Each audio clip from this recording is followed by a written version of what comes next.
student. How are you all? Hope you all are very good. Today, student, we are going to start our 10th chapter of class 7, which is about reproduction in plants. So, student, first of all, basically, हमको ये पता होना चाहिए कि what do we mean by reproduction term? है ना? तो reproduction क्या है कि see, as we all know कि living organism की property है कि पहले को birth लेंगे, वो grow करेंगे, adult बनेंगे, and eventually they will die. तो दैट मीन्स सभी लिविंग थिंग्स को एक दिन क्या होना है, डाई होना है। तो वो क्या करते हैं, अपनी जैसी स्पीशीज को ऑन द अर्थ कंटिन्यू करने के लिए वो अपने जैसे और क्या करते हैं, लिविंग ऑर्गेनिजम्स को प्रोड्यूस करते हैं, जनरेट करते हैं, and the process is known as reproduction. ठीक है, तो अब ये रिप्रोडक्शन सभी लिविंग बींग्स में होता है, whether they are plants, animals, human beings. Okay, so today we have to discuss that how do the reproduction process occurs in the plants. See, let's begin a chapter. See, first of all, we have defined the term or reproduction. To produce its own kind is a characteristics of all living organisms, or the processes of life help an organism stay alive. All living organisms have to be daily lifespan after which die. So in order to continue the species, each organism makes more individuals of its own kind. The production of new individuals from their parents is as reproduction. ठीक है ना? तो क्योंकि हर एक living organism का limited life span होता है जिसके बाद वो डाई हो जाते हैं, तो अपने जैसे न्यू ऑर्गेनिज्म को प्रोड्यूस करना by the parents, this process is known as reproduction. Reproduction क्या है? एक प्रोसेस है, यहाँ एक स्पीशीज को प्रोपगेट किया जाता है, एक एसेंशियल प्रोसेस है जो क्या है, with respect to continuity of type, और तो लाइफ कंटिन्यू रहेगी जब तक प्रोसेस चलेगा। ठीक है, it is a means of multiplication and perpetuation of species. ठीक है, but how do plants reproduce? Plants कैसे रिप्रोड्यूस करते हैं, उसके बारे में देखते हैं। तो first of all we are having the topic modes of reproduction. कि रिप्रोडक्शन के मोड्स कितने टाइप्स के होते हैं, तो they are two modes. Number 1 asexual, second is sexual. तो ये दो मोड में by which the living organism reproduce, either they are plants और एनिमल्स। ठीक है, चल तो सबसे पहले एसेक्सुअल रिप्रोडक्शन में पढ़ेंगे। तो एसेक्सुअल रिप्रोडक्शन क्या है कि it involves simple division of the plant body into two और मोर plants, or the formation of spores under unfavorable conditions, that is harsh environmental conditions which are not suitable for a plant to survive. तो asexual reproduction में क्या होता है कि simply एक plant की body divide हो जाती है और अपने जैसे 2 या मोर इंडिविजुअल प्रोड्यूस करते हैं, या फिर स्पोर्स का फॉर्मेशन होता है जब एनवायरमेंटल कंडीशंस प्लांट के सर्वाइवल के अकॉर्डिंग सूटेबल नहीं होती हैं, हार्श कंडीशंस होती हैं, तो स्पोर्स का फॉर्मेशन होता है और उन स्पोर्स के अंदर भी new individual plant are produce. तो बेसिकली यहाँ पे सिर्फ एक पेरेंट की इन्वॉल्वमेंट होती है, दो पेरेंट की इन्वॉल्वमेंट नहीं होती है। सिंपल खुद पेरेंट बॉडी डिवाइड होकर अपने जैसे न्यू इंडिविजुअल प्रोड्यूस करती है। ऐसे रिप्रोडक्शन मोड को एसेक्सुअल मोड ऑफ रिप्रोडक्शन कहा जाता है। ठीक है, चलो, and this is what they have shown about sexual reproduction. Sexual reproduction में क्या होता है, मेल और फीमेल दो पेरेंट की रिक्वायरमेंट होती है। जैसे कि ये मेल जर्म सेल है जिसको हम मेल स्पर्म कहते हैं, मेल है ना, तो इन दोनों के जो गेमीट सेल्स होंगे they will fuse and they will form a cell that is known as zygote. Zygote develop होता है, एम्ब्रियो बनता है और एम्ब्रियो डेवलप होता है एक बेबी। तो this is the mode of sexual reproduction. यहाँ पे पेरेंट बॉडी खुद डिवाइड नहीं होती है बल्कि अपने गेमीट सेल्स को यूज करता है। ठीक है, तो ये हो गया आपका सेक्सुअल रिप्रोडक्शन। सेक्सुअल रिप्रोडक्शन क्या है? It takes place by the formation of seeds. These develop from the zygote formed by of male and female gametes. In this case, two, that is male and female parents are needed to give rise to a new entity. यानी कि ये कब होता है? जब seeds का formation, ठीक है, और सीड्स के फॉर्मेशन कब होता है? जब जाइगोट बनता है, यानी कि जब एक मेल गेमीट और फीमेल गेमीट फ्यूज होंगे तो जाइगोट बनेगा। ओनली जाइगोट आगे चल के क्या बनेगा? सीड बनेगा, जिससे न्यू प्लांट रिप्रोड्यूस होगा। ठीक, चलो, first of all, we'll have to discuss regarding asexual reproduction. So, asexual reproduction में एक single parent is able to reproduce on its own. ठीक है, gametes are not formed, and so there is no union of gametes. Common forms of asexual reproduction are budding, fission, fragmentation, and spore formation. यानी कि asexual reproduction में single parent अपने जैसे new individual produce कर सकता है। gametes की requirement नहीं होती है, gametes के fusion की requirement नहीं होती है। तो अब जो कॉमन फॉर्म्स हैं एसेक्सुअल रिप्रोडक्शन की वो है जैसे कि budding, fission, fragmentation, spore formation. ठीक है, तो सबसे पहले पढ़ेंगे बडिंग के बारे में जो कि ईस्ट सेल्स में होता है। किस सेल्स में? ईस्ट सेल्स में। तो ईस्ट क्या है? माइक्रोस्कोपिक ऑर्गेनिज्म है, ठीक है, जो क्या करता है? रिप्रोड्यूस करता है asexually by the process of budding. इसमें क्या होता है? एक small bulb like projection comes out from the parent cell, it is called bud. ठीक है, पेरेंट सेल से क्या एक छोटा बल्ब जैसा स्ट्रक्चर बाहर निकलना शुरू, इस तरीके से।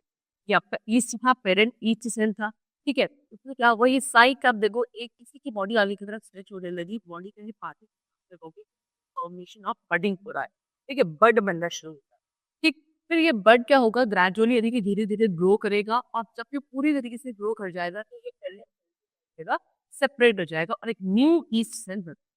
अब ये न्यू ईस्ट सेल ग्रो करता है, मैच्योर होता है, और फिर और अपनी जैसे न्यू ईस्ट होता है कि क्या हुआ? आगे आगे बड डेवलप हुआ, डेवलप होने के बाद एक तरीके से ये डेवलप होता है, and then it will eventually separate from एक बॉडी।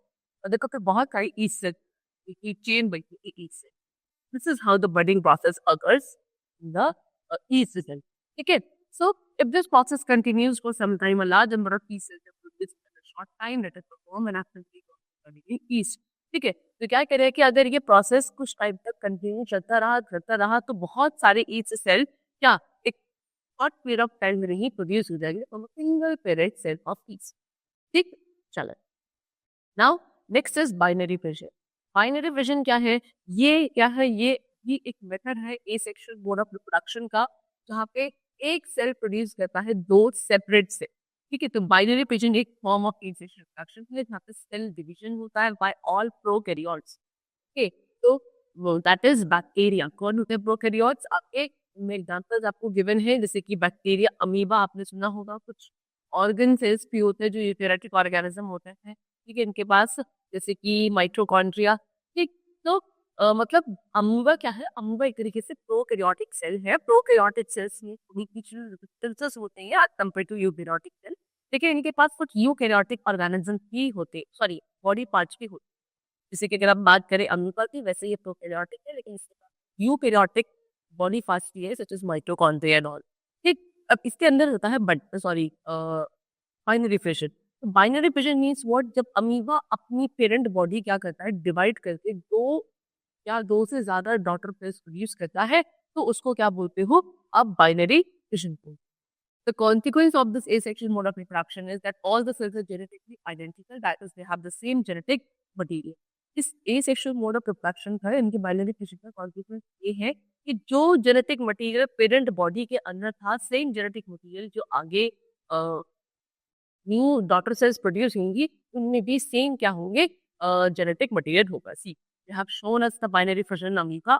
ये था पेरेंट से धीरे धीरे डिवाइड होने लगा, डिवाइड होने के बाद जो न्यूक्लियस थी, देखो क्या है, ठीक है, ये न्यूक्लियस भी क्या होगा? डिवाइड होगा, एक्सटेंड होगा, और एक्सटेंड करने के बाद आप देख सकते हो the cytoplasm has divided and there are now two daughter amoeba sales.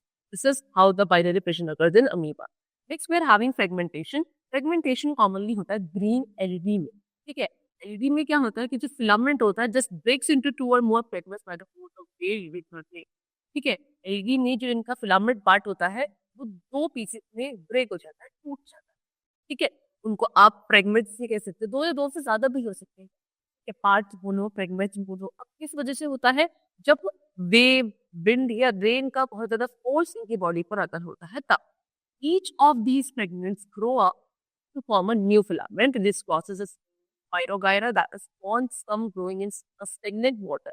फिर हर एक फ्रेगमेंट, हर एक पार्ट क्या बनता है? एक न्यू फिलामेंट में ग्रो करता है। ये आपको एक ऑर्गेनिज्म है स्पाइरोगायरा, जो कि पॉन्ड्स कम है, स्टेगनेंट वाटर पानी कहाँ रुक जाता है, वहाँ स्पाइरोगायरा का फॉर्मेशन होता है। तो उनमें जो है ये आपका फ्रेगमेंटेशन होता है। ये था पेरेंट स्पाइरोगायरा, ठीक है। पेरेंट स्पाइरोगायरा में क्या हुआ? हो गई, और ये समझे ना, there are two daughter spirogyra, ठीक है। तो फ्रेगमेंटेशन आपको लाइव बॉट, वॉजेस, इन सब ऑर्गेनिजम्स में भी देखने को मिलता है। Next is spore formation. Spore formation किसमें होगा? आपका राइजोपस। राइजोपस आपका एग्जांपल गिवन है, तो स्पोर फॉर्मेशन होता है। स्पोर्स क्या होती है? ये छोटे छोटे से स्फेरिकल स्फेरिकल शेप के एसेक्सुअल रिप्रोडक्टिव बॉडीज होती है, उनकी थिक वॉल होती है, सो दैट ये एक्सट्रीम जो कंडीशंस है हमारे एनवायरमेंटल उनमें अपने आप को विथस्टैंड कर सके। तो ये जो स्पोर्स है ये एक स्ट्रक्चर के अंदर डेवलप होते हैं जिनको हम स्पोरेंजियम बोलते हैं। ठीक, ये आप शोन है, ये क्या है, ये आपका स्पोर है और ये क्या है, एक स्ट्रक्चर है स्पोरेंजियम, इसके अंदर होते हैं स्पोर्स। ठीक, so mature spores keep floating in the air since they are tiny and very light. They are thrown long distances. They can remain in the air for a long time. जब अंदर spores पूरी तरीके से develop हो जाते हैं, ये spores sporangium आपका खुल जाता है और इसके अंदर से स्पोर्स सारे बाहर आ जाते हैं। जैसे ही बाहर आते हैं, they start floating in the air, air में फ्लोट करना शुरू कर देते हैं, क्योंकि बहुत छोटे-छोटे होते हैं, बहुत हल्के होते हैं, ये एयर के फोर्स से बहुत दूर-दूर डिस्टेंस तक फ्लो कर जाते हैं। एयर बहुत लंबे समय तक ये क्या कर सकते हैं, एग्जिस्ट कर सकते हैं। ठीक है? Now we are having the next method which is vegetative propagation. तो रूट, स्टेम और लीव्स ये क्या होते हैं, प्लांट के वेजिटेटिव। अब वेजिटेटिव प्रोपगेशन में क्या होता है कि जो न्यू प्लांट प्रोड्यूस होते हैं इन्हीं वेजिटेटिव पार्ट से, यानी कि एक न्यू प्लांट प्रोड्यूस किया जा सकता है from the vegetative part of a plant such as root, stem and leaves. तो ऐसे मोड ऑफ रिप्रोडक्शन को हम वेजिटेटिव प्रोपगेशन या वेजिटेटिव रिप्रोडक्शन कहते हैं। यानी कि जितने भी प्लांट्स आपके वेजिटेटिव प्रोपगेशन से प्रोड्यूस होते हैं, है ना, from one plant are exact copy of clones of the parent plant and have same leaves. ठीक है, वो पेड़ के अंदर भी वो एग्जैक्ट कॉपी होंगे, अपने पेरेंट के एग्जैक्ट कॉपी होंगे, उनके अंदर सेम जीन्स रखेंगे। ठीक है, चलो, तो example they have given potato, sweet potato, dahlia, banana, garlic, हिंट, ग्रेप्स, रोजेस, ये सभी वेजिटेटिव प्रोपगेशन के थ्रू ग्रो किए जाते हैं। There are number of natural as well as artificial और मैन-मेड मेथड्स ऑफ, बहुत सारे नेचुरल या फिर मैन-मेड या आर्टिफिशियल मेथड्स हैं जिसको कराया जा सकता है। नेचुरल मेथड्स क्या है?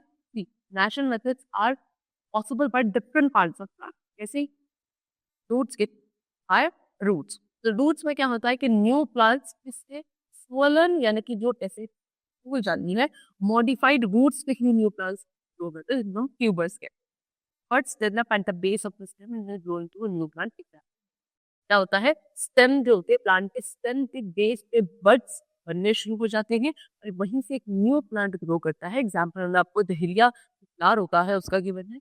स्वीट पोटैटो क्या है, वो भी क्या है, एक एडवेंचर है, उसका क्या है, मॉडिफिकेशन है। ये जो रूट होती है कि कहाँ से ग्रो करती है, हमने nodes of running stem and they are irregularly swollen due to the swollen root and they are called tuberous roots। यानी ये जो एक स्टेम है, जो रनिंग स्टेम है, उसकी नोट्स पे, ठीक है, उनकी नोट्स पे ऐसी रूट्स ग्रो करने लगती है और धीरे धीरे धीरे धीरे सोल होते जाएंगी, टूटती जाएंगी, तो उसके अंदर जो फूड है, एक्सेस फूड है प्रिपेयर्ड बाय द प्लांट, वो स्टोर होने लगता है और ऐसी स्वोलन रूट्स को जिनके अंदर फूड स्टोर होता है, जो कि स्टेम के नोड्यूल्स पे प्रोड्यूस होती है, उनको ट्यूबरस रूट्स कहा जाता है। ठीक है, और फिर ये even rise to advantages birds which when detached can give rise to a new plant thus performing propagation। And इनमें से क्या छोटी-छोटी सी बर्ड्स भी निकलने लगती हैं और वो बर्ड्स जब डिटैच हो जाती हैं तो वो वहाँ से न्यू प्लांट क्या करता है, ग्रो किया जा सकता है। इसीलिए बोला जाता है कि ये एक प्रोपगेशन मेथड है। Next is by stem. Stems के थ्रू कैसे, स्टेम से क्या है, ये भी नेचुरल मेथड है ऑफ वेजिटेटिव प्रोपगेशन। तो जो अंडरग्राउंड और सबेरियर स्टेम्स होते हैं वो स्पेशली मॉडिफाइड होती है किसके लिए, ठीक है, कितने टाइप्स के, number one is tuber. Tuber क्या है, पोटैटो है, पोटैटो एक अंडरग्राउंड स्टेम ट्यूबर होता है जो कि स्वलन होता है। देखा आलू, ये क्या है, ये पोटैटो का ट्यूबर है। ठीक है, तो जिसके अंदर फूड स्टोर रहता है, इसमें क्या होता है कि डिप्रेशन के अंदर बर्ड्स होता है छोटे, इनको क्या बोलते हैं, आइस की, और यही से ये जो बर्ड्स है ये आलू न्यू प्लांट्स का को प्रोड्यूस करते हैं, जिसके अंदर स्टोर्ड फूड होता है, उन्हें कौन यूज करता है, वही न्यू प्लांट्स जो ग्रो कर रहे होते हैं वो इसके अंदर का स्टोर्ड फूड यूज करते हैं। Next is rhizome. राइजोम क्या है, ये भी अंडरग्राउंड है, बर्ड्स होते हैं, यही बर्ड्स ग्रो करके क्या देते हैं, न्यू प्लांट्स को राइज देते हैं। राइजोम किसने मिलेगा आपको, ginger, turmeric. Okay, next is bulb. Bulb एक बहुत छोटी सी अंडरग्राउंड स्टेम होती है जो भी सराउंडेड है किससे, टर्शी टर्शी, और एक लीव होती है, स्केली लीव्स, उनसे सराउंडेड रहती है छोटी छोटी सी अंडरग्राउंड स्टेम जिनको बल्ब कहते हैं। जो स्केल लीव्स होती है इनमें क्या स्टोर रहता है, फूड स्टोर रहता है। बल्ब अनियन जो होते हैं दिस इज वर्क ऑफ इनके अंदर ये आपके क्या है अंदर ये फ्लैशी लीम्स है, ये बड वाला पार्ट है, स्टेम वाला पार्ट है और ये कैसे सीधे निकलते हैं बाहर को, these are roots. Okay, so spring में stem shoots up from the center of the skin used to form a new plant. ठीक है, स्प्रिंग सीजन में जो स्टेम की जो शूट्स होती है वो बाहर निकल के स्टेल लीव्स से तरह के न्यू प्लांट बनता है. नेक्स्ट है सुबेरियल स्टेप. सुबेरियल स्टेम्स क्या है, जैसे कि grasses, mint, oxalis, asparagus, strawberry, इन सब में वेजिटेटिव प्रोपगेशन है जिसके थ्रू होता है सुबेरियल स्टेप. यानी कि इनके रूट्स और ये एरियल ब्रांचेस हैं वो कहाँ से अराइज होती है, नोड्स से अराइज होती है पत्ते. ठीक है. Now next is by adventitious word on leaves. ठीक है, अब ये कैसी बर्ड्स है, ये स्पेशली ब्रायोफाइलम प्लांट होता है, उनमें क्या होती है, उनकी लीफ की मार्जिन वाले लाइफ है, बेस लीफ ये हम शो ये हम ब्रायोफाइलम प्लांट की कि ये मार्जिन है, यहाँ पे क्या होता है, ठीक है, बर्ड्स, ये सब क्या है, ये सब बर्ड्स है ना, तो ये बर्ड्स ग्रो कर सकते हैं margin type. When such a leaf falls on the soil, each bird goes into it. Plants that fleshy stems active produce new plants when they part they detach from the main plant body. Each detached part can grow into a new plant. जब एक ऐसी leaf जिसमें इस तरह की birds grow कर जाती है और ये जब लीफ क्या होती है सॉइल में जाती है, फॉल होती है, तो हर एक बर्ड से एक न्यू प्लांट प्रोड्यूस होता है. तो इससे कहा जा सकता है कि ये एक ऐसी बर्ड टू बिल्कुल को न्यू प्लांट ग्रो किया जा सकता है और ये बर्ड लीव्स में ग्रो करती है, तो ये भी एक तरीके का वेजिटेटिव पार्ट है and the method is known as vegetative propagation. Now advantages. Natural vegetative propagation के क्या क्या एडवांटेजेस हैं, यानी कि इसमें कोई एक्सटर्नल एजेंट्स की रिक्वायरमेंट नहीं होती है ना, पॉलिनेशन करवाने के लिए, डिस्पर्शन करवाने के लिए कोई एक्सटर्नल एजेंट की रिक्वायरमेंट नहीं होती है. फूड कहाँ यूजुअली स्टोर होता है, इन्हीं प्लांट के वेजिटेटिव पार्ट के अंदर फूड स्टोर रहता है. और ये जो प्रोपगेशन है इसमें सिर्फ क्या पेरेंट प्लांट की रिक्वायरमेंट है, बर्डिलाइजेशन नहीं होता. नेक्स्ट है डिसएडवांटेजेस. नेचुरल वेजिटेटिव प्रोपगेशन के डिसएडवांटेजेस क्या है, lack of dispersion mechanism leads to overcrowd. क्योंकि डिस्पर्जन नहीं होता है फूड का, तो इसकी वजह से क्या होता है, ओवरक्राउडिंग होने के चांसेस होते हैं. फिर जो न्यू प्लांट्स होते हैं वो लेस अडेप्टेबल होते हैं, यानी कि उनका अडेप्टेशंस कम होती है ना, तो क्योंकि एनवायरमेंटल कंडीशंस के अकॉर्डिंग वो खुद को क्या नहीं कर पाते, चेंज नहीं कर पाते, है ना, तो इसीलिए उनमें अडेप्टेशंस कम होते हैं. Now, artificial methods of vegetative propagation. We have discussed about the natural methods. Now we have to discuss artificial methods. तो vegetative propagation क्या है, एक simple, fast और less expensive method of plant propagation. इसीलिए इसको commonly horticulture और agriculture में use किया जाता है इस मेथड को, है ना. और इसमें जो टेक्निक्स हम यूज करते हैं, आर्टिफिशियल टेक्निक्स आते हैं, stem cutting, layering, grafting, tissue cutting. सबसे पहले पढ़ेंगे क्या, स्टेम कटिंग. स्टेम कटिंग में क्या है, बहुत सिंपल सा मेथड है, यहाँ पे एक healthy young branch of a plant having each body moist soil. ठीक है, एक प्लांट है, हेल्दी है, यंग है, उसकी ब्रांच को, हेल्दी यंग ब्रांच को कट किया जाएगा. कट करने के बाद एक मॉइस्ट सॉइल के अंदर प्लांट कर दिया जाता है. तो कटिंग करने से क्या होता है, जब आप उस कट वाली ब्रांच को सॉइल में डालते हो, प्लांट करते हो, उसमें से खुद की रूट आ जाती है और फिर वो एक न्यू प्लांट में ग्रो करता है. तो ये मेथड यूजुअली आपका बोगनविलिया, चमेली, रोज, शुगर के इन सब प्लांट्स को प्रोड्यूस करने के लिए हम स्टेम यूज करते हैं. Next is layering. Layering is an another method of artificial vegetative propagation. तो लेयरिंग में a young branch is bent towards the ground and covered on soil. यानी कि ये क्या है, एक वेल डेवलप्ड प्लांट था, उसकी एक यंग न्यू ब्रांच आ रही थी, उसको आपने कुछ इस तरीके बेंट करके कहां कर दिया, सॉइल के अंदर, ठीक है, सॉइल के अंदर से कवर कर दिया. Moist soil should be there.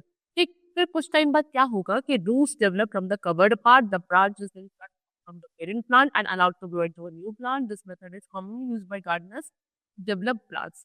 ठीक, फिर क्या होता है, कुछ टाइम बाद जहां आपने इस प्लांट के पार्ट को जहां पे वो कर बिल्ड करके ग्रो उसके अंदर सॉइल के अंदर कर दिया था कवर, वहां से रूट्स डेवलप होंगी नीचे की तरफ.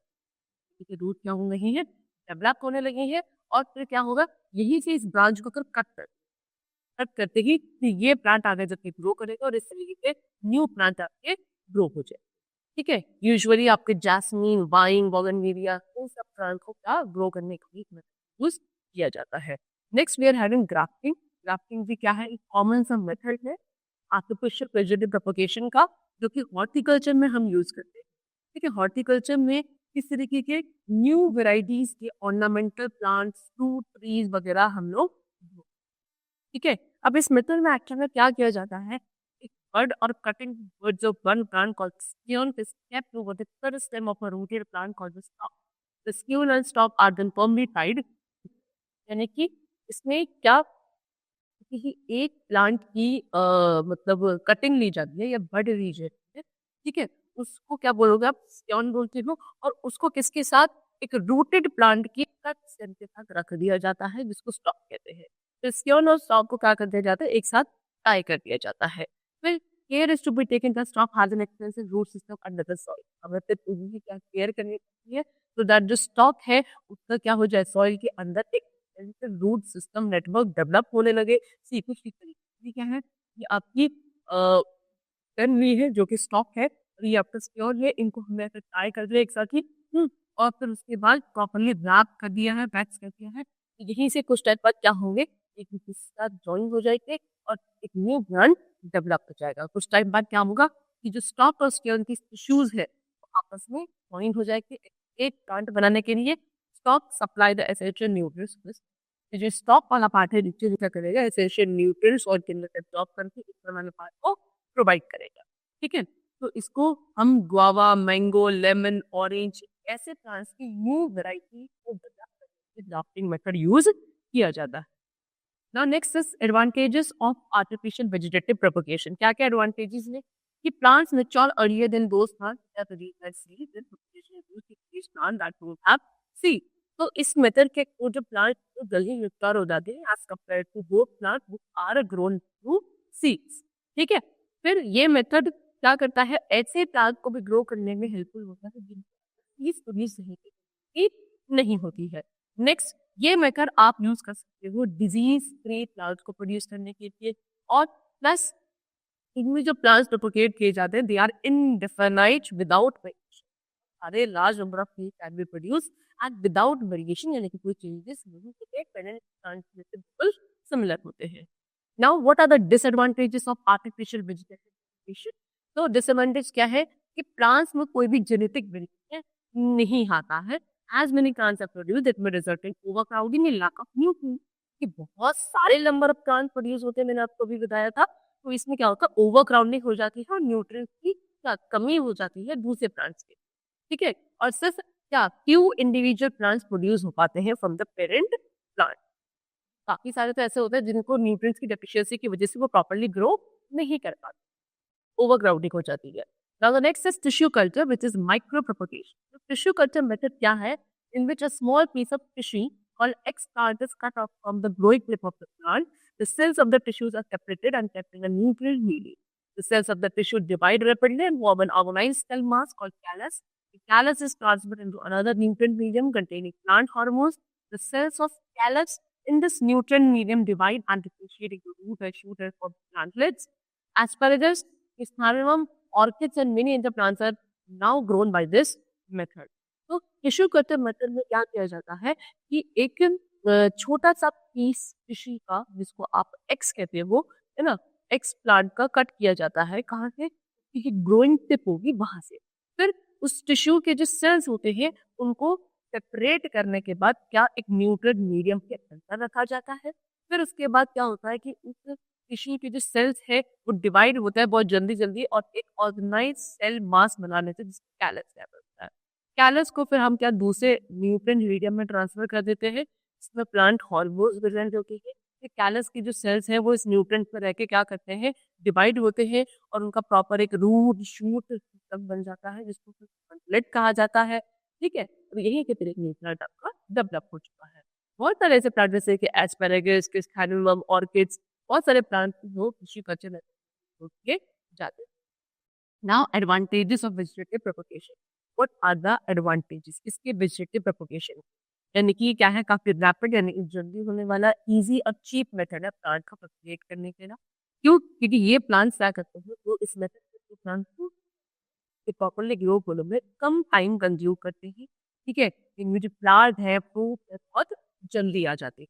ठीक है, जो न्यू प्लांट्स होते हैं they are exact copies of the parent plant के एग्जैक्ट कॉपीज होते हैं, ठीक है। और जो पेरेंट प्लांट है वो बहुत सारे प्लांट प्रोड्यूस करता है very short period of vegetative. सिर्फ प्लांट्स जैसे कि बनाना, सीड्स, ग्रेप, रोजेस, पाइनएप्पल, है ना, ये ऐसे प्लांट्स हैं जिनके प्रोड्यूस नहीं होती। तो ऐसे प्लांट्स को भी हम वेजिटेटिव प्रोपगेशन मेथड के थ्रू ग्रो कर सकते हैं। These were the advantage. Now we are having the demerits. क्या होता है डीमेरिट्स? यही इनके नुकसान क्या है, डिसएडवांटेजेस क्या है? तो वेजिटेटिव प्रोपगेशन के through plants lose their reproductive power after a few generation. जो प्लांट्स है उनमें कुछ जनरेशन को प्रोड्यूस करने के बाद उनकी जो रिप्रोडक्टिव पावर है वो बिल्कुल खत्म हो जाती है। और due to loss of power to fight against disease they are prone to infections. क्योंकि इनके अंदर क्या लॉस ऑफ पावर हो जाती है, पावर खत्म होने लगती है, डिजीज के अगेंस्ट फाइट नहीं कर पाते हैं, तो इनमें इन्फेक्शंस होने लगते हैं।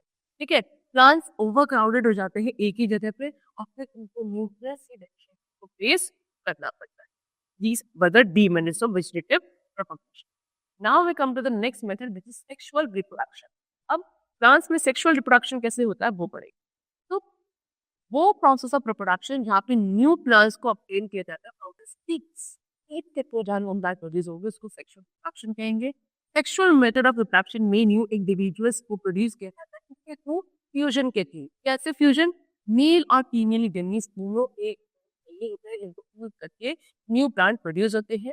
यानी कि मेल और फीमेल गेनीज फ्यूज होकर क्या बनाते हैं? जाइगोट बनाते हैं। ठीक है, और जो रिप्रोडक्टिव ऑर्गन होता है प्लांट का क्या होता है? Very important. फिर फ्लावर के अंदर क्या होते हैं? मेल और फीमेल रिप्रोडक्टिव पार्ट होते हैं। ठीक है, प्लांट बॉडी के। फिर ये मेल और फीमेल गेनीज प्रोड्यूस किए जाते हैं सेपरेटली। ठीक है, जो मेल रिप्रोडक्टिव पार्ट होगा प्लांट का वो मेल गेनीज से प्रोड्यूस करेगा, जो फीमेल रिप्रोडक्टिव पार्ट है प्लांट का वो फीमेल गेनीज से प्रोड्यूस करेगा, and then they will fuse together to form a zygote. ठीक, so reproductive organs of the plant. So now we are having bisexual and unisexual. अब what are bisexual and what are unisexual? तो ऐसे plant जिनके अंदर या तो सिर्फ male reproductive organ है या तो सिर्फ female reproductive organ, either male और फीमेल। ऐसे प्लांट की यूनिसेक्सुअल प्लांट का आता है। लेकिन the plant which are having both reproductive organs, male and female all together, they are known as bisexual plants. See, the flowers of plant, ऐसे plant या plant which contain both male and female reproductive organ उनको क्या बोला जाएगा? Bisexual. लेकिन the flower the plants which contain either of the male and female reproductive organ are called unisexual. ठीक है, चलो अब आते हैं पार्ट्स ऑफ फ्लावर। फ्लावर के डिफरेंट पार्ट्स पे, यानी कि मेल फ्लावर कौन सा होगा, फीमेल फ्लावर कौन सा होगा। सो सबसे पहले स्टेमन। स्टेमन क्या होता है? फ्लावर का मेल रिप्रोडक्टिव पार्ट होता है, स्टेमन कहते हैं। तो हर एक स्टेमन क्या होता है? एक सोनल पेटिकल पार्ट से बना होता है, एंथर कहते हैं। और इसमें एक लंबी सी स्लेंडर स्टॉक होती है जिसको हम फिलामेंट कहते हैं। ठीक है, इसी एंथर के अंदर पोलन ग्रेन्स फॉर्म होते हैं। पोलन ग्रेन्स कह रहे हैं they are the male gamete cell of flower which are needs to be fused with the female gamete cell. ठीक है, सो दे हैव शोन अस ये जो पार्ट है ये this part is known as what? Male reproductive part, stamen. ठीक है, इसमें क्या होता है? आपका एक ऐसा पार्ट होता है जो एंथर बोलते हो और जिसमें लॉन्ग स्लेंडर ऐसी स्टॉक होती है जिसको फिलामेंट। ठीक है, this is what? This is and this is what? Filament.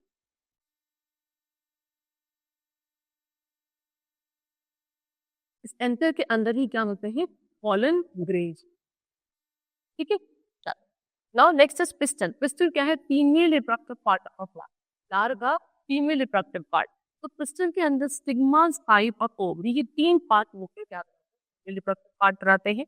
Ovary के अंदर क्या होते हैं? वन या मोर ओव्यूल्स होते हैं। फीमेल गेनीट और जो एग है वो के अंदर बनता है। ओव्यूल डेवलप होकर सीड्स बनती हैं आफ्टर फर्टिलाइजेशन। यानी कि सेक्सुअल रिप्रोडक्शन में मेल एंड फीमेल गेनीट्स क्या करते हैं? फ्यूज होकर जाइगोट बनाते हैं। तो now we have to discuss ये कुछ इस तरीके से। क्यों?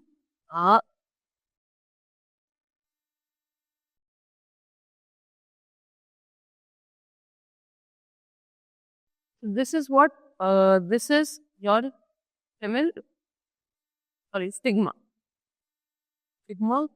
this is I, and this is O. ठीक है। और ये पूरा मिलकर बनाता है आपका फीमेल रिप्रोडक्टिव पार्ट। पिस्टल भी बोलते हैं इसको, हम कार्पल भी बोलते हैं। ठीक, यहाँ पे होती है क्या आपकी ओवरी। ओवरी है, ओवरी के अंदर क्या होते हैं ओव्यूल्स, रखकर एग्स फूटते हैं जो क्या पोलर के साथ फर्टिलाइज। ठीक है। Now mechanism of sexual reproduction. Sexual reproduction कैसे होता है? तो सेक्सुअल रिप्रोडक्शन जो प्लांट्स में होता है पॉलिनेशन होता है। नंबर 1 पॉलिनेशन, यदि सबसे पहले पॉलिनेशन होना होता है, यानी कि पॉलन ग्रेस ट्रांसफर होते हैं फ्रॉम एल्थर। एल्थर के अंदर पॉलन ग्रेस होते हैं जो कि मेन पार्ट है, उसको स्टिग्मा वाले पार्ट तक, यानी कि फीमेल वाला पार्ट है सबसे ऊपर वाला, वहां तक ट्रांसफर होना होता है and the process is known as pollination. फिर होता है फर्टिलाइजेशन, यानी कि जब male gamete cell female gamete cell के साथ फ्यूज हो जाते हैं, यूनियन हो जाते हैं, आपको फिर संपर्क हो जाता है, फर्टिलाइजेशन होता है, और then they form zygote. Next is formation of seed, यानी कि फिर ये जाइगोट डेवलप होकर क्या बनता है, सीड में डेवलप होता है। फिर है फॉर्मेशन ऑफ फ्रूट, यानी कि फिर ओवरी मैच्योर होकर क्या फ्रूट में डेवलप हो जाती है, and then germination of seed, then formation of young plant from the seed. फिर उन सीड्स में से क्या छोटे छोटे प्लांट्स क्या होते हैं फॉर्म होते हैं, जिसको जर्मिनेशन ऑफ सीड कहा जाता है। Now we are having the method pollination. Pollination क्या है, अभी मैंने आपको बताया पॉलन रेस का ट्रांसफर। पॉलन रेस क्या होते हैं, मेल गिनी सेल कहाँ से, एरिथर से कहाँ जाएंगे, स्टिग्मा। स्टिग्मा क्या है, पिस्टल का पार्ट है, पिस्टल क्या है, फीमेल रिप्रोडक्टिव पार्ट। ठीक है, तो यहाँ से यहाँ तक जो ट्रांसफर होता है पॉलन रेस में, पैटर्न होता है पॉलिनेशन। पॉलिनेशन सबसे पहला स्टेप है तब होता है। ठीक है, अब पॉलिनेशन किसके थ्रू होता है, कुछ एक्सटर्नल एजेंट्स के थ्रू होते हैं, जैसे कि विंड, वाटर, ठीक। तो ये जो एक्सटर्नल एजेंट्स होते हैं इनको एजेंट्स ऑफ पॉलिनेशन कहते हैं, क्योंकि इन्हीं के थ्रू पॉलन ट्रांसफर होते हैं। ठीक, अब पॉलिनेशन दो टाइप का होता है, एक होता है self pollination and the next is cross pollination. Self pollination क्या होता है, सेल्फ पॉलिनेशन होता है जब पॉलन ग्रेन्स कहाँ से, सेम फ्लावर के स्टिग्मा से डिफरेंट फ्लावर, मतलब एक ही प्लांट में एक के स्टिग्मा से ट्रांसफर होकर दूसरे फ्लावर के, सॉरी, एक के एंटर से दूसरे के स्टिग्मा तक जाते हैं, फ्लावर सेम होता है। ठीक है, उसको बोला जाता है सेल्फ पॉलिनेशन। लेकिन जब honour length on the stigma of flower borne on a different plant of the same, ठीक है, जैसे दूसरा प्लांट है उसके स्टिग्मा पे जब जाके क्या पॉलन ग्रेन लैंड होता है तो हम एंटर, क्रॉस पॉलिनेशन कहा जाता है।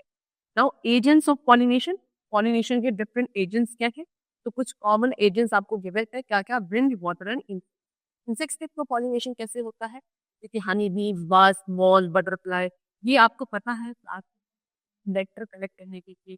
ठीक है, तो जो भी नेक्टर कलेक्ट करते हैं तो कुछ पॉलन ग्रेन्स क्या होते हैं, सिकी से होते हैं, तो वो इंसेक्ट की बॉडी पे सिक हो जाते हैं। ठीक, और फिर जब ये इंसेक्ट्स क्या दूसरे फ्लावर पर जाके बैठते हैं, अगर मान दो कि ये मेल फ्लावर पर जाके बैठ रहे हैं, तो वहां जाती है पॉलन रेज को तब लगते हैं, शॉक कर देते हैं, कुछ उनमें से क्या होते हैं स्टिग्मा पे गिर जाते हैं। स्पीच फी, ऑर्चिड्स, बटरकप, सनफ्लावर, ये ज्यादातर एग्जाम्पल्स किसके हैं, उन फ्लावर्स के, तो इंसेक्ट्स के थ्रू पॉलिनेट होते हैं। ठीक है, next is pollination by animals. Animals के थ्रू कैसे पॉलिनेशन होता है, कुछ बर्ड्स और कुछ स्मॉल एनिमल्स होते हैं जो फ्लावर्स को पॉलिनेट करने में हेल्प करते हैं। तो जो बर्ड पॉलिनेटेड फ्लावर्स हैं कैसी, ब्राइट रेड, येलो या ऑरेंज कलर की होती है। ठीक है, बर्ड पॉलिनेटेड फ्लावर्स जो बर्ड्स को अट्रैक्ट करते हैं। ठीक है, सनबर्ड, हमिंग बर्ड, सी काफी क्या दो लार्ज ग्रुप है बर्ड्स का को पॉलिनेट करता है। नेक्स्ट है विंड के थ्रू, है ना, बीच, राइस, स्नेक, ग्रासेस, इनके जो फ्लावर्स है ये यूजुअली किसके थ्रू, विंड के थ्रू पॉलिनेट होते हैं। विंड पॉलिनेटेड फ्लावर्स के कुछ फीचर्स होते हैं। ठीक है, ये हैव शोन अस यूजुअली ये व्हाइट कलर के होंगे, ये नेक्टर प्रोड्यूस नहीं करते हैं, है ना, और ये छोटे छोटे से लाइट पॉलन ग्रेन्स प्रोड्यूस करेंगे काफी बड़ी क्वांटिटी में, सो दैट ये इजीली कैरी अवे हो सकते। Next is pollination by water. Water के थ्रू पॉलिनेशन कैसे होता है, तो वाटर पॉलिनेटेड प्लांट्स के कुछ एग्जांपल गिवन है, जैसे कि सी ग्लास, हाइड्रेला, कैलसनीरिया। अब होता क्या है कि जो मेल प्लांट है वो अपने पॉलन ग्रेन्स ऑक्सीजन में रिलीज करते हैं, मेल प्लांट्स। ठीक है, फिर ये क्या फीमेल प्लांट्स पर क्या कैरी दिया जाता है by the flow of water. ठीक है, चलो, तो इसे कहते हैं pollination. Now we come to fertilisation. Fertilisation क्या है, जब स्टिग्मा तक पॉलन ग्रेन्स ट्रांसफर हो जाते हैं, then pollen grain flows afterwards in pollen tube. फिर पॉलन ग्रेन क्या करते हैं, एक ऐसी ट्यूब बनाते हैं ठीक है, जो क्या एक्साइल से एक्सटेंड करके कहाँ जाती है, ओवरी तक जाती है, और ओवरी से फिर कहाँ जाती है, ओवरी के अंदर एंटर कर जाता है पॉलर से। ठीक है, कुछ इसे लिए एक था मेल गेमीट सेल, इसने क्या करी, ट्यूब बनाई स्टाई के थ्रू, जहाँ से पॉलन ग्रेन जाएगा, कहाँ जाएगा, ओवरी के अंदर, और ओवरी के अंदर क्या होंगे, ओव्यूल वहां। ठीक है, चलो। Now, the pollen tube contains two male gametes, one of which fuses with the female gamete or egg nucleus and forms the zygote. ठीक है, अब ये pollen tube क्या होगी, pollen tube के अंदर अब दो गेमीट्स आ जाते हैं, एक तो फीमेल गेमीट सेल पहले से था, दूसरा मेल गेमीट सेल आएगा जो कि फ्यूज हो जाएगा और क्या बनाएगा, जाइगोट बनाएगा। तो ये जो प्रोसेस होता है जहाँ पे male gamete cell female gamete cell के साथ फ्यूज होता है, this process is known as fertilisation. Now fruit and seed formation, अब इसके बाद क्या होता है, फ्रूट और सीड का फॉर्मेशन होता है, यानी कि जब फर्टिलाइजेशन होता है तो कुछ चेंजेस आने शुरू हो जाते हैं प्लांट के अंदर या फ्लावर के अंदर। तो जो फर्टिलाइज एग है जिसको हम जाइगोट बोलते हैं, ये आगे चल के ग्रो बोम करके क्या बनता है, एम्ब्रियो बनता है। एम्ब्रियो की दो पार्ट्स होते हैं, एक तो शूट वाला पार्ट होता है यानी कि ज्यादा बनते हैं, शूट में डेवलप होगा उसको प्यूमूल कहते हैं, और एक पार्ट होता है जो आगे चल के रूट में डेवलप होगा उसको हम रेडिकल बोलते हैं। फिर ओवरी ग्रो करके फ्रूट में डेवलप होती है, ठीक है, और बाकी सारे जो पार्ट्स होते हैं सारे दे फॉल ऑफ। ठीक, then the ovules develop into seeds. और जर्मिनेशन ऑफ पॉलन ग्रेन्स और स्टिग्मा एंड फर्टिलाइजेशन। ठीक है, पॉलन ग्रेन्स का जो जर्मिनेशन होता है स्टिग्मा या फर्टिलाइजेशन में, उसका क्या है, सीड क्या है, एक मैच्योर ओव्यूल है ना, एक मैच्योर ओव्यूल है जिसके अंदर एम्ब्रियो होता है और स्टोर्ड फ्रूट होता है। ये क्या है, सीड पोर्ट के थ्रू क्या होती है, सीड बाहर पे एनक्लोज्ड होती है। ठीक है, और ये सीड को दो कवरिंग से मिलकर बनती है। फ्रूट क्या है, फ्रूट आपका सीड बेयरिंग स्ट्रक्चर है, फ्लावरिंग प्लांट, क्योंकि ऐसा प्लांट जैसे फ्लावर्स होते हैं तो उसके अंदर सीड्स किसमें होंगे, फ्रूट के अंदर होंगे। तो एक्चुअली में it is ripened ovary of the plant and seed are the matured ovaries of the fruit. तो एक्चुअली फ्रूट क्या है, राइपेंड ओवरी है, आपकी ऐसी ओवरी प्लांट की जो अच्छे से राइप हो चुकी है, और जो सीड्स हैं वो उस फ्रूट के मैच्योर्ड ओव्यूल्स होते हैं। अब फ्रूट्स क्या है, वो आपके फ्लैशी और जूसी भी हो सकते हैं, ड्राई एंड हार्ड भी हो सकते हैं। एप्पल, मैंगो, एप्पल, ऑरेंज, ये काफी फ्लैशी और जूसी फ्रूट्स होते हैं, लेकिन आलमंड्स, वॉलनट्स ये ड्राई एंड हार्ड।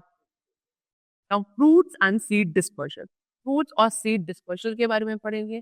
तो हमारे नेचर में क्या होता है कि आपने देखा होगा same kind of plants grow at different एक डिफरेंट प्लेसेस पे देखने को मिलते हैं। ये क्यों होता है, क्योंकि इनकी जो सीड्स हैं वो क्या होती है, डिफरेंट प्लेसेस पर डिस्पर्स हो जाती है। ठीक है, अब if all the seeds in a particular place start growing, there would be severe competition for sunlight, water, minerals. Other is the seed would not grow into healthy plants when heat dispersion. अगर सारे एक जैसे seed किसी एक ही जगह पर crowded होने लगेंगी तो फिर क्या होगा, उनमें एक बहुत ही भयंकर कॉम्पिटिशन होने लगेगा for the essential requirement which are needed by them for their survival. इससे क्या होगा कि कुछ प्लांट को ज्यादा मिल जाएंगी ये चीजें और कुछ कम मिलेंगी, सनलाइट, वाटर, मिनरल, स्पेस। तो इसमें क्या होता है कि कुछ प्लांट की अच्छी ग्रोथ हो पाती है और कुछ प्रॉपरली जर्मिनेट कर ही नहीं पाती। ठीक, इसीलिए इन सीड्स का डिस्पर्शन होना जरूरी होता है जिससे प्लांट को बेनिफिट मिलता है। तो सीड डिस्पर्शन क्या करता है, जो कॉम्पिटिशन है, ठीक है, किसके बीच में, प्लांट्स और उसके खुद की सीडलिंग्स के बीच, इसके लिए सनलाइट, वाटर एंड मिनरल्स देते कॉम्पिटिशन को प्रिवेंट करता है, जिससे प्लांट्स क्या करके अच्छे से ग्रो करे, है ना, इनके न्यू हैबिटेट्स इनको मिले और ज्यादा उनका डिस्ट्रीब्यूशन हो सके। अब 3 मेन एजेंट हैं जो कि सीड डिस्पर्शन में हेल्पफुल होते हैं, that is wind, water and atmosphere. ठीक है, चलो, now they have told us about need for dispersion of seed. Dispersion of seed की क्या नीड है, तो मैंने अभी भी आपको बताया था कि सीड्स का डिस्पर्जन होना डिफरेंट प्लेसेस में जरूरी है, क्योंकि इससे क्या होता है, सीड्स के सर्वाइवल के चांसेस बढ़ जाते हैं सीडलीज, है ना, और जो उनके बीच में कॉम्पिटिशन है वो कम होता है। अगर सारी सीड एक ही जगह पे ग्रो करेंगी तो फिर क्या होगा, काफी सीवियर कॉम्पिटिशन है सीडलिंग्स के बीच के सनलाइट, वाटर और मिनरल्स के लिए, इसलिए चीज का डिस्पर्जन होना जरूरी है। अब सीड और फ्रूट डिस्पर्जल के क्या एडवांटेजेस हैं, नंबर 1 कि सारे, ये चीज देखा जाता है कि सारे प्लांट्स जो है वो क्या वाइड एरिया तक डिस्पर्स हो पा रहे हैं, ओवर क्राउडिंग अवॉइड होती है, और जो कॉम्पिटिशन है प्लांट्स के बीच में space, sunlight, water and minerals prevent होता है। ठीक है। अब सीड्स और जो फ्रूट्स हैं वो डिस्पर्स होते हैं किसी को विंड, वाटर एनिमल्स या फिर एक्सप्लोसिव मैकेनिज्म है डिस्पर्जन होता है। Now what are the disadvantage? Fruit और सीड डिस्पर्जन के कुछ डिसएडवांटेज भी हैं क्या? कि they may be carried to unsuitable places where they may fail to germinate. हो सकता है कि वो ऐसी जगह पे कैरी अवे हो चुके हैं जहाँ पे उनको सर्वाइवल कंडीशंस फेवरेबल नहीं मिल रही है, जिसकी वजह से वो टर्मिनेट नहीं हो पाएंगे, वहां भी जाकर हो जाएंगी खराब। ठीक है, चलो। तो डिस्पर्जल बाय विंड, सबसे पहले विंड के थ्रू कैसे डिस्पर्स होता है? तो फ्रूट्स एंड सीड्स जो विंड के थ्रू स्कैटर्ड होती हैं काफी छोटी है, यानी कि विंड के थ्रू डिस्पर्स होने वाली सीड्स काफी स्मॉल और लाइट होती है, जैसे कि मैपल, ड्रमस्टिक। इनमें क्या होता है, have wings for floating in the air for long distances. इनकी सीड्स में क्या होता है, विंग्स होते हैं जो कि एयर में इजीली फ्लोट करके काफी लॉन्ग डिस्टेंस तक कैरी हो जाती है। ठीक है, ग्रासेस की जो लाइट सीड्स होती हैं, मदर, ओक, डैंडेलियन, कॉटन, इनकी सीड पे हेयर्स प्रेजेंट होते हैं जो इनको क्या करते हैं, लाइट वेट कर देते हैं। फिर हेयरी फ्रूट्स ऑफ सनफ्लावर, ये सब क्या है, इजीली विंड के वो अवे हो जाते हैं। ठीक है, पॉपी के जो फ्रूट्स होते हैं वो भी काफी स्मॉल होते हैं, ये भी इजीली विंड के थ्रू स्कैटर हो जाते हैं। नेक्स्ट है डिस्पर्जल बाय वाटर। वाटर के थ्रू कैसे डिस्पर्जल होता है? तो वाटर के थ्रू डिस्पर्जल होने वाले जो प्लांट्स होंगे, वाटर लिली, लोटस, कोकोनट, ये इजीली इनकी जो सीड होती है फ्लोट करती है। और वाटर करंट के फोर्स से they are carried away to far off places. Coconut है, कोकोनट की जो सीड्स होती है वो कहती है उसपे एक फाइब्रस कोटिंग होती है विद हार्ड कवरिंग, जिससे वो काफी लॉन्ग डिस्टेंस तक कैरी किए जाते हैं by water current without being damaged. Next is dispersal by animals. Animals किस चीज का डिस्पर्जल होता है? तो जो सीड्स के ऊपर स्पाइन्स होते हैं या हुक्स होते हैं, ये क्या करते हैं, कुछ ऐसी सीड्स होती है जिनके के स्पाइन में हुक होते हैं और ये एनिमल्स की बॉडी से क्या हो जाता है, क्लिंग हो जाते हैं। जब एनिमल्स कहीं जाते क्या काफी लॉन्ग डिस्टेंस तक कैरी होती है, जैसे कि एक प्लांट है ज़ैंथियम यूरेना, है ना, इनके साथ यूजुअली ऐसा होता है कि इनकी सीड्स में स्पाइन्स या हुक्स होते हैं। मेन एनिमल बर्ड्स ये क्या करते हैं, ये फ्लेशी फ्रूट्स का आपको पता है एडिबल पार्ट खा जाते हैं। ठीक है, और उनके सीड्स को ऐसे ही कहीं भी थ्रो कर देते हैं। तो ये भी क्या हो रहा है, एक तरीके से सीड्स का डिस्पर्शन हो रहा है बाय द एनिमल्स। स्मॉल और जो अनडाइजेस्टेड सीड्स होती हैं वो उनकी बॉडी से बाहर आ जाती हैं। ठीक है ना, सीड्स इसकी गुआवास की, बेरीज की, ये सभी इसे थ्रू क्या करी जाती हैं, डिस्पर्स करी जाती है। Next is explosion mechanism. ठीक है, एक्सप्लोजन के थ्रू कैसे सीड का डिस्पर्जन होता है?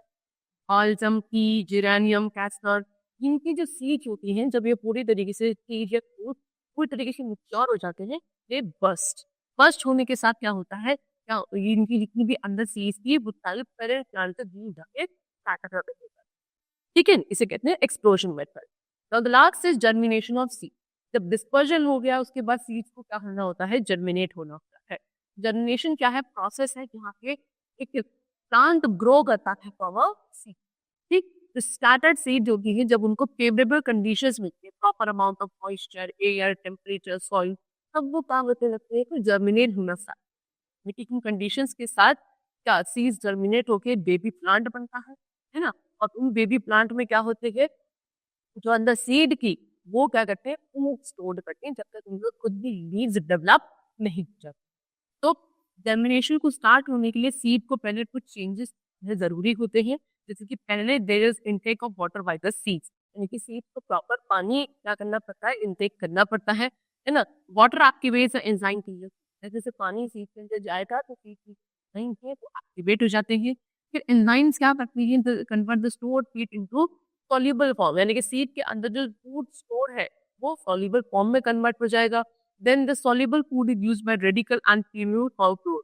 ये जो soluble food है इसको कौन, प्लांट सीड का जो रेडिकल और फ्यूमू वाला पार्ट था वो ग्रो करने के लिए यूज करेंगे। फर्स्ट द रेडिकल, सबसे पहले जो रेडिकल है वो ग्रो करना स्टार्ट करता है। रेडिकल प्रोसेस में ग्रो होता है आगे करके रूट्स वाले पार्ट में, यानी कि फ्रॉम द रेडिकल क्या होती है, रूट्स ग्रो करना शुरू करती है।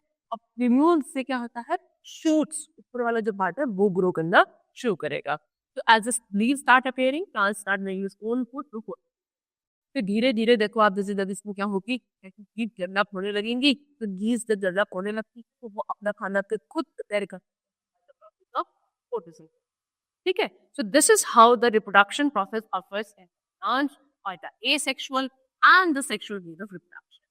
So the chapter is completed over here. I hope the chapter was very clear to you. Thank you everyone. Take care.